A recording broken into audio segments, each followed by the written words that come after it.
नमस्कार दोस्तों, Mannu short hand classes में आपका हार्दिक स्वागत है। दोस्तों, आउटलाइन व पीडीएफ के लिए आप हमारे टेलीग्राम चैनल को ज्वाइन करें। डिक्टेशन स्टार्ट होगी 100 शब्द प्रति मिनट ठीक 3 सेकंड बाद। स्टार्ट। इस वक्त महंगाई पर काबू पाना सरकार के लिए चुनौती बना हुआ है। उस पर पेट्रोल, डीजल, रसोई गैस और प्राकृतिक गैस की कीमतों में लगातार बढ़ोतरी हो रही है।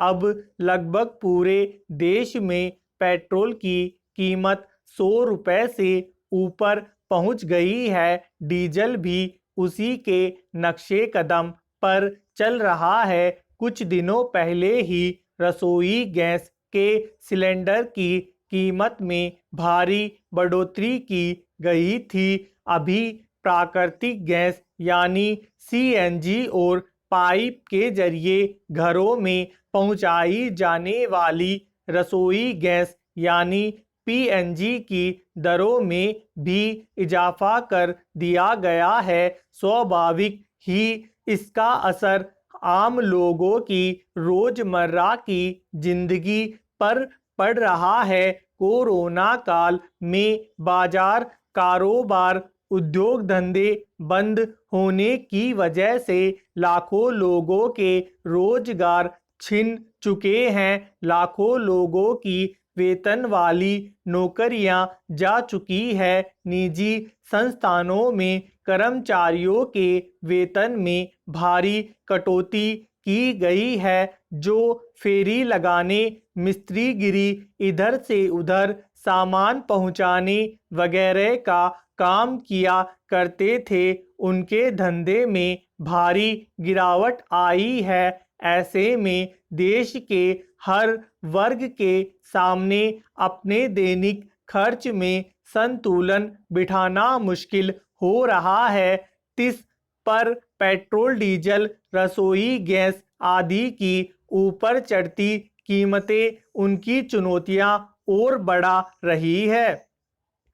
ईंधन की कीमतें बढ़ने से रोजमर्रा इस्तेमाल होने वाली दूसरी वस्तुओं की कीमतें भी बढ़ती है। उनकी उत्पादन लागत, ढुलाई आदि पर खर्च बढ़ जाता है, जिसे अंतिम रूप से आम उपभोक्ताओं को ही वहन करना पड़ता है। लोगों की कमाई लगातार घटती गई है और उनके रोज के यातायात और खाने पीने पर खर्च बढ़ गए हैं। इसके अलावा बच्चों के स्कूल की फीस, उनकी पढ़ाई लिखाई से जुड़े दूसरे खर्चों को संभालना मुश्किल है। स्थिति यह है कि इस वक्त महंगाई अपने चरम पर है। उसे काबू में करने के तमाम प्रयास विफल हो चुके हैं। बैंकों की ब्याज दरें निम्नतम स्तर पर रखी गई है ताकि बाजार में कुछ गति आए, पर उसका भी कोई असर नहीं हुआ, इसलिए कि लोगों की क्रय शक्ति काफ़ी कम हो गई है और उन्हें रोजमर्रा के खर्च पूरा करने में ही हाथ रोक कर चलना पड़ रहा है।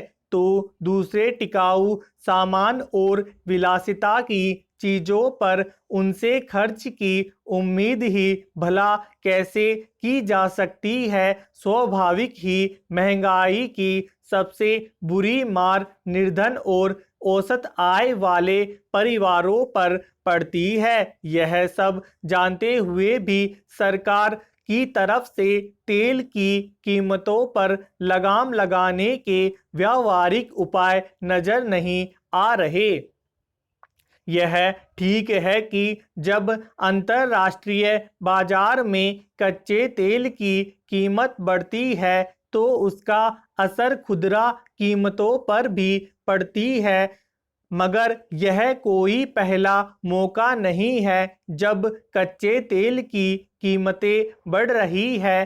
पिछले कार्यकाल में केंद्र सरकार ने पेट्रोल और डीजल की कीमतों पर इस तर्क के साथ सीधे अतिरिक्त कर लगाए थे कि उस राशि का उपयोग तेल संकट के समय में किया जाएगा। उस राशि से तेल पुल बनाने की भी योजना थी। उस कर में लगातार बढ़ोतरी हुई है, पर तेल संकट से उभरने की दिशा में एक भी उपाय नजर नहीं आता। कुछ राज्य सरकारों ने तेल पर अपने करों में कटौती की है, मगर उसका भी कोई उल्लेखनीय नतीजा नहीं निकला है। जब तक केंद्र सरकार पेट्रोल, डीजल, रसोई गैस और प्राकृतिक गैस की कीमतों को संतुलित करने के लिए कोई व्यावहारिक कदम नहीं उठाती, तब तक आम लोगों की मुश्किलें शायद ही